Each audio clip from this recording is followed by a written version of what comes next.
Hello दोस्तों, स्वागत है आपका हमारे यूट्यूब चैनल पर। तो आज हम देखने वाले हैं महाराष्ट्र बोर्ड 12th हिंदी का पेपर पैटर्न बोर्ड एग्ज़ाम 2024 के लिए।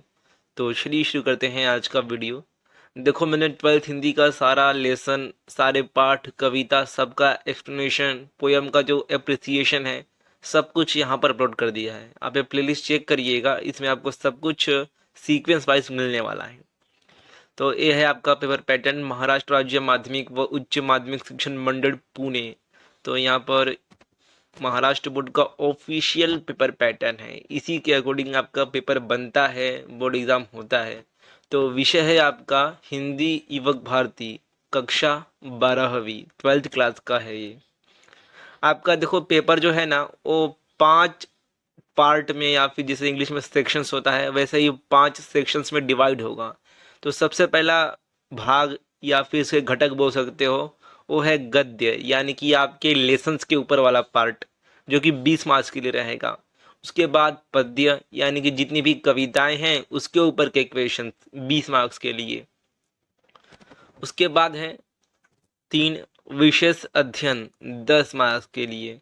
देखो, जो आपका कविता है 12th हिंदी की बुक में कनु प्रिया, वो आएगा यहाँ पर 10 मार्क्स के लिए, अलग से उसका एक सेक्शन ही है, क्योंकि वो कविता थोड़ी अलग है और बड़ी कविता है। अगला है चौथा घटक, तो वो है व्यवहारिक हिंदी। देखो, आपकी जो लेसन है, फीचर लेखन हो गया, ब्लॉग लेखन, ये सब जो लेसन है आपके, ये आएगा 20 मार्क्स के लिए अलग से। उसके बाद व्याकरण यानी कि ग्रामर का पार्ट 10 मार्क्स के लिए। तो इस तरह से टोटल आपका 80 मार्क्स का पेपर होगा और ऑप्शन के साथ 125 मार्क्स का होगा। यहाँ पर हम आउटलाइन देख लेते हैं पेपर का। वीडियो के एंड में हम एक सैम्पल पेपर भी देखेंगे, तो जिससे आपको एक बहुत ही अच्छा आइडिया होगा कि कैसे पेपर आता है, क्वेश्चन कैसे आते हैं, कहाँ से आते हैं, मैं ये भी बताने वाला हूँ। तो वीडियो पूरा देखना, आपको बहुत कुछ आइडिया होने वाला है 12th हिंदी बोर्ड एग्जाम 2024 के लिए। तो सबसे पहला है विभाग एक गद्य, यानी कि लेसन्स भी जितने हैं आपके, जैसे कि निराला भाई, आदर्श बदला, ये सब जो लेसन हैं इसके ऊपर के क्वेश्चन 20 मार्क्स के लिए आएंगे। इसमें कृति एक है और इसमें 4 सब क्वेश्चन है, अ, आ, ई और ई।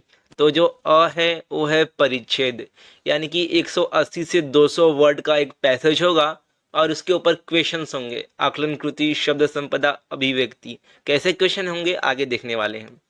उसके बाद कृति एक, इसी में एक सब क्वेश्चन है आ, फिर से पैसेज होगा और उसके ऊपर फिर से वही आकलन, कृति, शब्द संपदा, अभिव्यक्ति के प्रश्न होंगे। और उसके बाद कृति एक में आपका सब क्वेश्चन ई है लघुत्तरी। देखो, ये जो क्वेश्चन होंगे इस सब सेक्शन में लघुत्तरी में, ये आपकी बुक में से आएंगे, बुक का जो एक्सरसाइज है, स्वाध्याय है, उसमें से आएंगे। सेम टू सेम क्वेश्चन उठा के वहां से आने वाले हैं।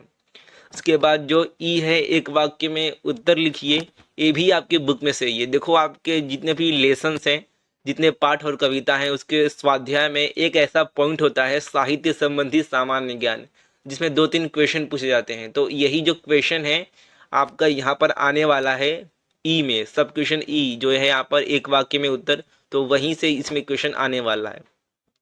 तो विभाग एक में लगभग 8 मार्क्स के जो क्वेश्चन हैं वो आपकी बुक में से डायरेक्टली उठाकर आने वाले हैं। आगे देखते हैं, तो आगे है विभाग दो पद्य, यानी कि आपकी जो कविताएं हैं पोयम से, वो 20 मार्क्स के लिए। इसमें कृति 2 और 4 सब क्वेश्चन है, अ, आ, ई। अ में एक लाइन रहेगी कविता की, 8-12 लाइन, और उसके ऊपर आकलन, कृति, शब्द संपदा, अभिव्यक्ति वाला प्रश्न। उसके बाद अगला है आ सब क्वेश्चन, तो इसमें भी 8 से 12 लाइन रहेगी पोयम की और उसके ऊपर आकलन, कृति, शब्द संपदा, अभिव्यक्ति, ये सब प्रश्न रहेंगे। एंड विभाग 2 में सब क्वेश्चन है ई, रसास्वादन कीजिए, यानी कि पोयम का एप्रिसिएशन करो, जो कि 6 मार्क्स के लिए रहेगा। और एप्रिसिएशन कैसे लिखा जाता है, सारे जो पॉइंट्स होते हैं, जैसे कि कविता की केंद्रीय कल्पना, ये सब कैसे लिखा जाता है, उसका मतलब क्या होता है, मैंने उसका एक वीडियो बनाया है, आप जाकर देख सकते हो, लिंक नीचे डिस्क्रिप्शन में है। एक बार अगर आपने उस कविता को समझ लिया है, ठीक है, जो भी कविता है, अगर आपने कविता पहले एक बार पढ़ी होगी, उसे अच्छे से समझा है, तो आप इजीली लिख पाओगे रसास्वादन, और मिनिमम 5 मार्क्स आपको मिल जाएंगे। उसके बाद विभाग 2 पद्य में ही है। ई एक वाक्य में उत्तर लिखिए साहित्य संबंधी सामान्य ज्ञान पर। तो यहाँ पर भी जो ए वाला हेडिंग दिया है साहित्य संबंधी सामान्य ज्ञान, ऐसे वाले हेडिंग के ही क्वेश्चन पूछे जाएंगे। आपको देखो जितनी कविता है और जितने पाठ है सबके स्वाध्याय में ऐसा एक हेडिंग दिया होगा साहित्य संबंधी सामान्य ज्ञान।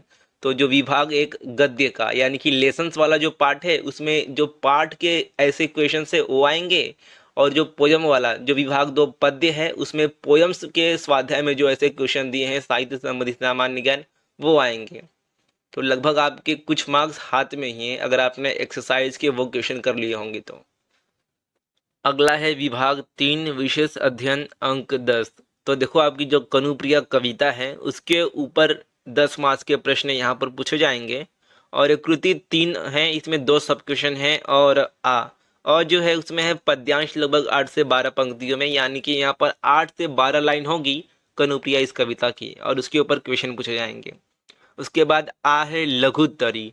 देखो कनुप्रिया कविता का जो स्वाध्याय है उसमें जो बड़े प्रश्न हैं वो अच्छे से कर लो, वहीं से क्वेश्चन यहाँ पर जो लघुत्तरी दिया है इसमें आएंगे। तो इसलिए स्वाध्याय अच्छे से कर लो। स्वाध्याय के जो बड़े बड़े प्रश्न होते हैं ना कि लघुत्तरी प्रश्नों के उत्तर लिखिए, पाठ पर आधारित लघुत्तरी प्रश्न लिखो, ऐसा जो हेडिंग में दिया रहता है क्वेश्चन उसके आंसर अच्छे से कर लो। अगला है व्यवहारिक हिंदी विभाग 4। ये 20 मार्क्स के लिए है। देखो जो आपकी हिंदी की बुक में लेसन्स है जैसे कि पल्लवन, फीचर लेखन, मैं उद्घोषक, ब्लॉग लेखन और प्रकाश उत्पन्न करने वाले जीव, ये पांचों लेसन के ऊपर यहाँ पर क्वेश्चन पूछे जाने वाले हैं। साथ ही अपठित गद्यांश यानी कि अनसीन पैसेज रहेगा और पारिभाषिक शब्दावली। देखो आपकी हिंदी की बुक में लास्ट के पेजेस निकाल कर देखोगे तो आपको कुछ इंग्लिश के वर्ड दिखेंगे जिसका आपको वहाँ पर हिंदी मीनिंग, हिंदी ट्रांसलेशन लिखा हुआ दिखाई देगा। तो एग्जाम में ऐसे वर्ड आते हैं, हिंदी के वर्ड दिए होते हैं जिसका आपको, इंग्लिश के वर्ड रहते हैं जिसका आपको हिंदी में मीनिंग लिखना होता है। ठीक है, इसी को बोला जाता है पारिभाषिक शब्दावली। 4 मार्क्स के लिए आता है। 8 ऐसे वर्ड होंगे जिसमें से 4 आपको लिखना होगा कोई भी। उसके बाद लास्ट का पार्ट है विभाग 5। सबसे इजी है व्याकरण 10 मार्क्स के लिए। क्यों? क्योंकि व्याकरण आपकी टेक्स्ट बुक में से ही आने वाला है, ग्रामर बाहर से नहीं आएगा, ऐसा खुद बोर्ड कहता है। ठीक है, बोर्ड का खुद कहना है कि ग्रामर हम बाहर से डालने ही नहीं वाले हैं। आपका जो बुक में स्वाध्याय में बॉक्स बॉक्स में कुछ ग्रामर का पार्ट है, ठीक है, किसी किसी लेसन या फिर कविता के लास्ट में, तो वहीं से ग्रामर के क्वेश्चन एग्जाम्पल्स आने वाले हैं। तो ग्रामर का ज़्यादा टेंशन मत लो। ग्रामर के टाइप देख सकते हो कि कौन कौन सा है, जैसे कि काल परिवर्तन, अलंकार, रस, मुहावरों का अर्थ लिखकर वाक्य में प्रयोग कीजिए, और लास्ट है वाक्य शुद्धिकरण। इसमें से मैंने अलंकार, रस और मुहावरे, ये जो 3 ग्रामर के टाइप हैं उनका वीडियो अपलोड किया है, प्लेलिस्ट एक बार चेक करना। बाकी 2 बाकी हैं उनका भी जल्दी ही अपलोड कर दूंगा। तो यहाँ पर ये आवश्यक सूचनाएं देख सकते हो। अब देखेंगे हम एक सैंपल पेपर, क्वेश्चन पेपर कि कैसा पेपर एक्चुअली आता है। ठीक है, पेपर पैटर्न हमने देख लिया। अब ये बताओ कि क्वेश्चन कहाँ से आते हैं, कैसे आते हैं, क्योंकि इम्पोर्टेंट वही है। चलिए देखते हैं। तो देखो गाइस, ये है आपका हिंदी का पेपर। एक्चुअली ना ये जो 2023 में 12वीं का बोर्ड एग्जाम हुआ था फरवरी में, वही हिंदी का पेपर है। तो इससे अच्छा सैंपल पेपर हो नहीं सकता आपकी 2024 की एग्ज़ाम के लिए।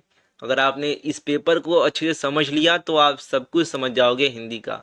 हम हिंदी का ओरिजिनल 2024 के लिए सैंपल पेपर देखेंगे, आगे वीडियोस कुछ अपलोड करूँगा, लेकिन अभी के लिए यही देखो। इससे बढ़िया कुछ सैंपल पेपर हो नहीं सकता आपके लिए। तो ये है आपका बोर्ड कृति पत्रिका फरवरी 2023 हिंदी युवक भारती। कुछ सूचनाएं दी हैं, इसे पॉज करके स्क्रीनशॉट लेके पढ़ लेना और ज़रूर पढ़ना, क्योंकि बहुत सारे बच्चों के डाउट होते हैं कि जो डायग्राम वगैरह आता है आकृति पूर्ण करो वो पेन से बनाऊं या फिर पेंसिल से बनाऊं, तो यहाँ पर सब कुछ लिखा होता है, एक बार पढ़ लेना। तो सबसे पहला विभाग एक गद्य, जैसा कि हमने देखा था पेपर पैटर्न में, लेसन्स होगा और पैसेज होगा। देखो पैसेज है उसके ऊपर क्वेश्चंस कैसे हैं, संजाल पूर्ण कीजिए। यार जहाँ पर बॉक्स आपको दिख जाए समझ लो वो इजी होगा। यहाँ पर जैसे है निराला जी का जमा किया हुआ रुपया इस प्रकार समाप्त हो गया, तो इसमें से ढूंढकर आपको लिखना है। देखो जो लेसन आ चुका है पहले बोर्ड एग्जाम में उसे थोड़ा कम पढ़ो क्योंकि रिपीट नहीं होता है। तो यहाँ पर निराला निराला जी, ये जो लेसन है निराला भाई, इसमें से पैसेज आया था बोर्ड एग्जाम 2023 में।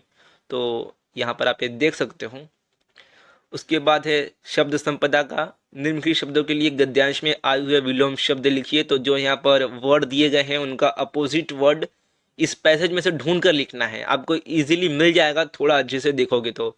जैसे कि वियोग दिया है तो यहाँ का ढूंढ कर आप लिख सकते हो। उसके बाद तीसरा है जीवन में मित्रों का महत्व, इस विषय पर अपने विचार 40 से 50 शब्दों में लिखिए। देखो यहाँ पर आपसे आपका विचार पूछा गया है, ये पर्सनल रिस्पॉन्स का क्वेश्चन है, यहाँ पर आप कुछ भी लिखो चलेगा। बहुत सारे जो स्टूडेंट होते हैं उनको क्या लगता है कि ऐसे जो क्वेश्चन होते हैं पर्सनल रिस्पॉन्स का अपना विचार लिखिए, ऐसे क्वेश्चंस में डाइजेस्ट वाला आंसर ही लिखना होता है, क्योंकि डाइजेस्ट वाला आंसर बहुत अच्छे से अच्छे वर्ड में लिखा गया होता है, थोड़ा बड़ा होता है। लेकिन यहाँ पर आपसे आपका विचार पूछा गया है तो आप कुछ भी लिखो जैसे आता है, आपको मार्क्स तो मिलने ही वाला है। तो क्या आप ए नहीं लिख सकते? एब्सोल्युटली लिख सकते हो, इजी है। उसके बाद अगला है आ, तो फिर से यहाँ पर एक पैसेज है और पैसेज के ऊपर फिर से क्वेश्चन है जो कि इजी है, जैसे कि आकृति पूर्ण कीजिए, तो पैसेज में थोड़ा ढूंढने पर मिल जाएगा आराम से। उसके बाद शब्द संपदा का, तो यहाँ पर समानार्थी पूछा गया है, पहले विरुद्धार्थी पूछा गया था। तो यहाँ पर उसके बाद तीसरा है फिर से अपने विचार लिखिए पर्सनल रिस्पॉन्स का, जैसे कि वर्तमान पीढ़ी के युवक युवतियों का जीवन के प्रति बदलना दृष्टिकोण। तो थोड़ा ये जो टॉपिक दिया होता है जिस पे आपसे आपको पर्सनल रिस्पॉन्स पूछा गया होता है, उस पर थोड़ा अपने माइंड में सोचना और फिर लिखना, मार्क्स मिलेगा, ये बात याद रखना। वहाँ पर आपका कोई मार्क्स काट ही नहीं सकता। उसके बाद ई है निम्नलिखित प्रश्नों के उत्तर लगभग 80 से 100 शब्दों में लिखिए। तो ए आपका जो स्वाध्याय में पाठ पर आधारित लघुत्तरीय प्रश्न करके जो टॉपिक होता है उसमें से ही क्वेश्चन पूछा गया है, एक बार देख लो पाठ में जाकर। ए है आपका सबसे पहले आदर्श बदला कहानी के शीर्षक की सार्थकता स्पष्ट कीजिए। ये आपका जो चौथा पाठ है आदर्श बदला, उसके स्वाध्याय का क्वेश्चन है, एक बार देख लो बुक खोल के। तो ये तो आप कर सकते हो, ठीक है, इतना आप अपने मन से कर सकते हो और जरूरी नहीं कि डाइजेस्ट वाला ही लिखना है। मैं फिर से बोल रहा हूँ, आप उस टॉपिक को समझ के अगर आपने वो पाठ अच्छे से समझा होगा, पढ़ा होगा, तो आप अपने से बनाकर लिख सकते हो। तो ये हो गया आपका। उसके बाद आपके चार हथियार पाठ का संदेश लिखिए। तो ये भी स्वाध्याय वाला ही प्रश्न है, एक्सरसाइज में ऐसा ही प्रश्न है, सेम टू सेम। उसके बाद तीसरा प्रश्न भी ऐसा ही एक स्वाध्याय में से है जो कि आपका कोख जाया पाठ में से है। उसके बाद ई है निम्नलिखित प्रश्न, प्रत्येक प्रश्न का मात्र एक वाक्य में उत्तर लिखिए। तो जो आपका साहित्य संबंधी सामान्य ज्ञान टॉपिक होता है स्वाध्याय में, उसके अंदर के एक क्वेश्चन है, पाठ में जैसे होते हैं। उसके बाद है विभाग 2 पद्य 20 मार्क्स के लिए, कविता की कुछ लाइंस दी गई हैं और उसके ऊपर क्वेश्चन है, जैसे कि हमें हृदय की इस बात को खोजना है। तो देखो अपने हृदय का सत्य, इसमें देखो कैसे ढूंढा जाता है पैसेज में। यहाँ पर क्वेश्चन क्या पूछा गया है, हमें हृदय की इस बात को खोजना है। तो एक वर्ड को समझ लो, यहाँ पर पकड़ लो की वर्ड, जैसे यहाँ पर मैं पकड़ता हूँ हृदय को जो कि मेरा की वर्ड है। अब पैसेज में इससे ढूंढो हृदय का, तो यहाँ पर आपको पहले ही लाइन में दिख रहा है हृदय, तो हमें अपने दिल से क्या खोजना है, सत्य, सच खोजना है। तो सिंपली उसे लिख दो। उसके बाद हर एक राही को भटक कर मिलती है। तो यहाँ पर एक मैं कीवर्ड पकड़ता हूँ राही। अब देखते हैं कि हमारे इस ऊपर वाले पैसेज में राही कहाँ है। तो देखो मैं लाइन पढ़ रहा हूँ, अपने हृदय का सत्य अपने आप हमको खोजना, अपने नयन का नीर अपने आप हमको पोंछना, आकाश सुख देगा नहीं धरती पसीजी है कहीं, हर एक राही को भटक कर ही दिशा मिलती रही। तो देखो ऊपर ऊपर से ऐसा पढ़ोगे एक कीवर्ड को पकड़ के ना, तो आंसर मिल जाएगा इजीली। तो मैंने यहाँ पर 3 क्वेश्चन के आंसर ढूंढ दिए। उसके बाद आगे है निम्नलिखित शब्दों के प्रत्यय निकालकर पद्यांश में आए हुए मूल शब्द ढूंढकर लिखिए। तो ये सब आप लिख सकते हो, इजी है। उसके बाद संघर्ष करने वाला व्यक्ति ही अपने जीवन में सफल होता है, इस विषय पर अपने विचार लिखो। अपने विचार लिखने को बोला है तो कुछ भी लिखो, मार्क्स मिलेगा। और जब मैं कुछ भी लिखने को बोलता हूँ तो कुछ भी मतलब उसका कुछ सेंस बनना चाहिए, बट आप अपनी लैंग्वेज में लिख सकते हो, जरूरी नहीं कि डाइजेस्ट या फिर इंटरनेट पर जो बड़ा आंसर दिखा था वही लिखना होगा। उसके बाद आपका विभाग 2 पद्य में अगला पार्ट है निम्नलिखित पद्यांश पढ़कर। तो फिर से एक लाइन दिया है पोयम्स का कुछ और उसके ऊपर वैसे ही क्वेश्चन है, जैसे कि आकृति पूर्ण कीजिए, पेड़ इनसे नहीं डरता। यहाँ पर ढूंढो, इजीली मिल जाएगा कि पेड़ किससे नहीं डरता। उसके बाद कुछ क्वेश्चन है और फिर से एक पर्सनल रिस्पॉन्स का है। देखो जहाँ पर पर्सनल रिस्पॉन्स दिखे ना वहाँ पर भर भर कर अच्छे से लिख दो। उसके बाद है आपका रसास्वादन। तो जैसे यहाँ पर गुरुबानी कविता पूछी गई है। देखो गुरुबानी कविता अब 2024 बोर्ड एग्जाम में डेफिनेटली मैं आपको लिख कर दे रहा हूँ नहीं पूछी जाएगी, क्योंकि जो कविता एक बार हो गई है उसे अगले साल ही नहीं पूछा जाता है। पूछेंगे भी तो 2-3 साल बाद जो बोर्ड एग्जाम होगा उसमें पूछेंगे।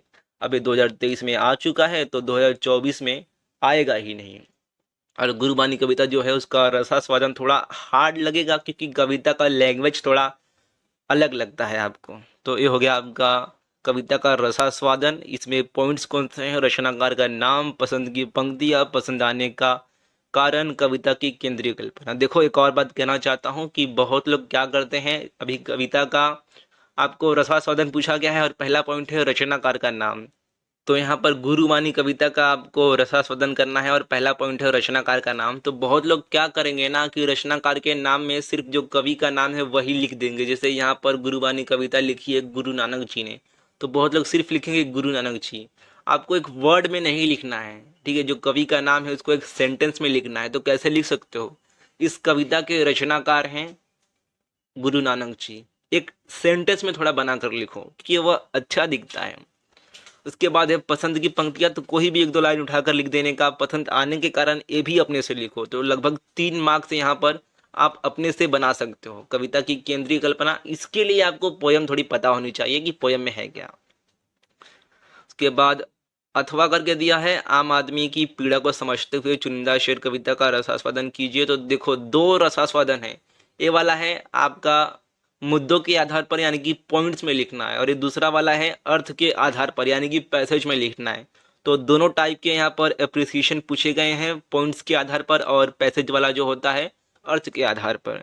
तो दोनों में से जो इजी लगता है वही लिखो, और डेफिनेटली जो मुद्दों के आधार पर है इसे ही प्रेफरेंस दो, इसे ही लिखने की कोशिश करो, क्योंकि यहाँ पर पॉइंट्स आपको बताए गए हैं कि क्या लिखना है और आप लिखोगे यहाँ पर तो मार्क्स मिलेंगे। और ये जो अर्थ के आधार पर है पैसेज में लिखने वाला, ये थोड़ा बड़ा लिखना पड़ता है आपको, तब जाके मार्क्स मिलता है। तो जो आपको इजी लगे वही लिखो। उसके बाद ई है, निम्नलिखित प्रत्येक प्रश्न का केवल एक वाक्य में उत्तर लिखिए। तो ये भी कहाँ से पूछा गया है? साहित्य संबंधी सामान्य ज्ञान जो कविताओं के स्वाध्याय में है उसमें से पूछा गया है। ठीक है, आपका जो लेसन्स वाला पार्ट है यहाँ पर जो सबसे पहला था विभाग 1 गद्य, इसमें पाठ के जो ऐसे क्वेश्चन थे वो पूछे गए थे। उसके बाद पद्य पोयम वाले में जो कविताओं के स्वाध्याय में थे साहित्य संबंधी सामान्य ज्ञान वो पूछे गए हैं। तो एक्सरसाइज भी थोड़ा बहुत आपको पढ़ना पड़ेगा। एक्सरसाइज के जो बड़े प्रश्न हैं और साहित्य संबंधी सामान्य ज्ञान और ग्रामर, ये थोड़ा पढ़ लो एक्सरसाइज में से। बाकी कविता एक बार ऊपर से पढ़ लो, कविता का जो मेन मीनिंग है ना वो समझ के ले लो, पाठ एक बार अच्छे से पढ़ लो। अगला है विभाग 3 विशेष अध्ययन। तो जो कनुप्रिया आपकी कविता है उसके ऊपर क्वेश्चन पूछे जाएंगे। सबसे पहले एक पैसेज होगा और पैसेज के ऊपर क्वेश्चन होंगे। अब पैसेज के ऊपर क्वेश्चन है तो ये आप इजीली ढूंढ कर लिख सकते हो। मैंने आपको बताया कि कैसे ढूंढा जाता है पैसेज में से आंसर। और इसमें भी एक सोमत का प्रश्न, एक पर्सनल रिस्पॉन्स का क्वेश्चन पूछा गया है। जैसे यहाँ पर 2023 में पूछा गया था युद्ध के दुष्परिणाम, इस विषय पर अपने विचार लिखिए। तो युद्ध, एक वॉर का साइड इफेक्ट हमारे जीवन पर, ह्यूमंस पर क्या होता है वो लिखना है आपको।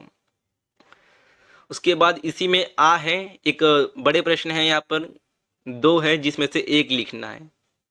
तो एक्सरसाइज के क्वेश्चन आ सकते हैं, ऐसा यहाँ पर आप अनुमान लगा सकते हो, लेकिन ऐसा जरूरी नहीं है कि एक्सरसाइज में से ही आंसर आए, बट वैसा ही आएगा घुमा फिरा के थोड़ा बहुत। इसलिए एक बार एक्सरसाइज जरूर पढ़ लेना, एक्सरसाइज के जो क्वेश्चन से बड़े प्रश्न वो पढ़ लेना। उसके बाद विभाग 4 है व्यवहारिक हिंदी, अपठित गद्यांश एवं पारिभाषिक शब्दावली। देखो यहाँ पर कैसा क्वेश्चन है। तो कृति 4 रहेगा, सबसे पहले अ है, इसमें एक क्वेश्चन होगा जैसे कि नर हो न निराश करो मन को, इस उक्ति का पल्लवन कीजिए। तो ये प्रश्न आपको सबसे पहले आएगा, एक बड़ा क्वेश्चन बिना पैसेज के। इसमें आपको अपने से लिखना है। जैसे यहाँ पर पल्लवन करने के लिए बोला है ए लाइन का, ए टॉपिक का, या फिर ए ऑप्शन में भी रहेगा। ऑप्शन में एक पैसेज होगा जिसके ऊपर क्वेश्चन होंगे। तो दोनों में से जो आपको इजी लगे वही लिखो, और पैसेज वाला जो क्वेश्चन है वही लिखना, क्योंकि इसमें अगर आप लिखने बैठोगे, देखो पल्लवन करने के लिए बोला है किस टॉपिक का, एक लाइन का।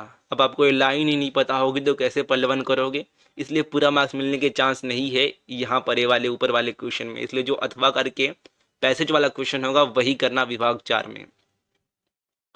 तो पैसेज है, देख सकते हो पैसेज के ऊपर क्वेश्चन है जैसे संजाल पूर्ण कीजिए सूत्र संचालक के लिए महत्वपूर्ण गुण, और उसके बाद दूसरा है निम्नलिखित विधान सत्य है या असत्य लिखिए, और फिर से एक समझ का प्रश्न है सूत्र संचालन रोजगार का उत्तम साधन है, इस विषय पर अपने विचार 40 से 50 शब्दों में लिखिए। और इसी में सब क्वेश्चन आ रहेगा, निम्नलिखित में से किसी एक का उत्तर 80 से 100 शब्दों में लिखिए। तो जो आपके स्वाध्याय में क्वेश्चन हैं, ब्लॉग लेखन, फीचर लेखन, मैं उद्घोषक, ये सब के जो स्वाध्याय में क्वेश्चन होते हैं बड़े बड़े, वही क्वेश्चन आए हैं। ठीक है, आप बुक खोलकर देख लो, ये आपको स्वाध्याय में मिल जाएगा प्रश्न, तो वो एक बार कर लेना क्योंकि वो आता ही एग्जाम में। उसके बाद ये आपको देखो ऑप्शन में है, जो बड़ा क्वेश्चन अभी हमने देखा ए ऑप्शन में है। आप ए लिख सकते हो, 4 मार्क्स के लिए एक लिखना होगा दोनों में से। ठीक है, दोनों में से एक लिखोगे तो 4 मिलेगा, या फिर नीचे 4 एमसीक्यू भी हैं, तो एमसीक्यू करो या फिर बड़े क्वेश्चन करो, आपको इजी जाएगा जो वही लिखो। एमसीक्यू में देख सकते हो कि कैसे क्वेश्चन पूछे गए थे। उसके बाद ई है सब क्वेश्चन अपठित गद्यांश यानी कि अनसीन पैसेज। ये पैसेज आपकी बुक में से नहीं रहेगा, बट पैसेज है उसके ऊपर क्वेश्चन है, पैसेज है तो इजी है, इजीली मिल जाएगा। और जहाँ पर पैसेज आता है वहाँ पर याद रखो 2 मार्क्स के लिए एक आपका पर्सनल रिस्पॉन्स का क्वेश्चन तो आता ही है, और पर्सनल रिस्पॉन्स है तो इजी है। विभाग 4 में लास्ट सब क्वेश्चन है, निम्नलिखित में से किसी 4 के पारिभाषिक शब्द लिखिए। तो जो हमने देखा था पेपर पैटर्न में पारिभाषिक शब्दावली आता है, यानी कि इंग्लिश वर्ड का हिंदी मीनिंग लिखना होता है, तो ये है यहाँ पर टोटल 8 वर्ड रहेंगे जिसका आपको हिंदी में मीनिंग लिखना होगा। उसके बाद विभाग 5 है व्याकरण, 10 मार्क्स के लिए बहुत इजी है, बुक में से आने वाला है, तो ग्रामर थोड़ा बहुत पढ़ लेना। और उसके बाद अलंकार हो गया, रस पहचानो, यही से ना एक बार पढ़ने की कोशिश करना, एक बार पढ़ो, समझ में आता है ठीक है, अगर अलंकार पहचानने आता है तो बहुत अच्छी बात है, नहीं आता है तो आपका जो बुक है हिंदी का उसमें जितना दिया गया है उससे रट लो, क्योंकि वही एग्जाम में आएगा, बाहर से कुछ नहीं आएगा। तो ये देख सकते हो कि कैसे कैसे ग्रामर के क्वेश्चन पूछे गए हैं। तो यही था आपका paper 12th Hindi Maharashtra board का 2023 फरवरी में यही पेपर आया था। अभी मैं कुछ वीडियो में आगे जो होगा हमारा वीडियो हिंदी का, उसमें मैं हिंदी का एक सैम्पल पेपर बोर्ड एग्जाम 2024 के लिए वो अपलोड करूँगा। आप उस पेपर को सॉल्व करना, उस पेपर में से लगभग 15 से 20 मार्क्स के क्वेश्चन डायरेक्टली आएंगे। तो मैं पेपर पैटर्न अपलोड कर चुका हूँ यहाँ पर अभी, और सैम्पल पेपर देखेंगे आगे के वीडियोस में। तो यही था आज का हमारा वीडियो हिंदी का पेपर पैटर्न और सैम्पल क्वेश्चन पेपर जो 2023 का पेपर था। देखो हिंदी में आपको ना ज़्यादा कुछ नहीं पढ़ना है, लेकिन पढ़ना है, याद रखो, ज़्यादा कुछ नहीं लेकिन पढ़ना है। जितनी कविता है, जितना पाठ है, उसे एक बार पढ़ लो, आप उसका मीनिंग समझ लो, क्योंकि वही इंपॉर्टेंट है। अगर आपने मीनिंग समझ लिया तो आंसर आप चुटकियों में लिख दोगे बना बना कर अपने से। तो यही था आपका हिंदी का पेपर पैटर्न। मिलते हैं यानी किसी वीडियो में, वीडियो पूरा देखने के लिए बहुत बहुत धन्यवाद।